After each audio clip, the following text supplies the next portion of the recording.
नमस्कार दोस्तों, आप देख रहे हैं फॉरगॉटन जीनियसेस, जहां हम आपको ऐसे महान व्यक्तियों की कहानियां सुनाते हैं जिन्हें समय के साथ भुला दिया गया। आज हम बात करेंगे एक ऐसे विद्वान, घुमक्कड़, इतिहासकार और महान लेखक की जिन्होंने अपने जीवन में 30 से अधिक भाषाएं सीखीं और हिंदी साहित्य को नई ऊंचाइयां दीं। जी हाँ, हम बात कर रहे हैं राहुल सांकृत्यायन की। एक असाधारण जीवन की शुरुआत। राहुल सांकृत्यायन का जन्म 9 अप्रैल 1893 को उत्तर प्रदेश के आजमगढ़ जिले के कनेला गांव में हुआ। उनका असली नाम केदार पांडेय था, लेकिन आगे चलकर उन्होंने बौद्ध धर्म अपनाया और अपना नाम राहुल सांकृत्यायन रख लिया।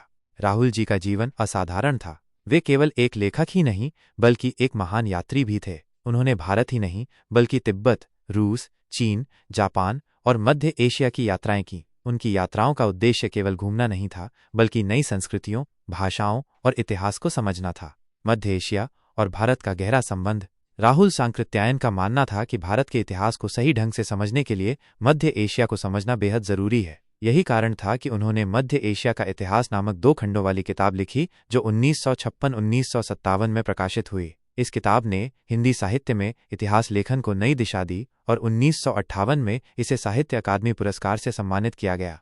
इतिहास, पुरालेख और पुरातत्व के गहरे ज्ञान के बावजूद उन्होंने मध्य एशिया पर इसलिए लिखा क्योंकि हिंदी में इस विषय पर कोई पुस्तक उपलब्ध नहीं थी। उनकी रूसी और तिब्बती यात्राओं ने उन्हें यह एहसास कराया कि भारतीय सभ्यता को पूरी तरह समझने के लिए उसके पड़ोसी क्षेत्रों का अध्ययन आवश्यक है। राहुल सांकृत्यायन, ज्ञान और लेखनी के धनी। राहुल जी ने केवल इतिहास ही नहीं बल्कि साहित्य, भाषा और समाजशास्त्र पर भी महत्वपूर्ण कार्य किए। उन्होंने तिब्बती हिंदी शब्दकोश तैयार किया, हालांकि दुर्भाग्यवश इसका केवल एक ही खंड प्रकाशित हो पाया। राहुल जी की लेखनी अद्भुत थी। वे एक विपुल लेखक थे और उन्होंने 140 से अधिक किताबें लिखीं, जिनमें से कई आज भी हिंदी साहित्य की क्लासिक्स मानी जाती हैं। लेकिन दुख की बात यह है कि उनके जीवन के अंतिम 18 महीने अनुत्पादक रहे।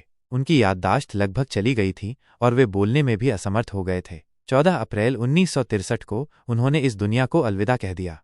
निष्कर्ष: राहुल सांकृत्यायन एक ऐसा नाम है जिन्हें भुलाया नहीं जाना चाहिए। वे केवल एक इतिहासकार नहीं थे बल्कि हिंदी भाषा के सच्चे सेवक थे। उनकी किताबें, उनकी यात्राएं और उनका ज्ञान आने वाली पीढ़ियों के लिए एक प्रेरणा है। अगर आपको ये कहानी पसंद आई हो तो फॉरगॉटन जीनियसेस चैनल को सब्सक्राइब करें, वीडियो को लाइक करें और अपने विचार हमें कमेंट में बताएं। फिर मिलेंगे एक और भूले बिसरे जीनियस की कहानी के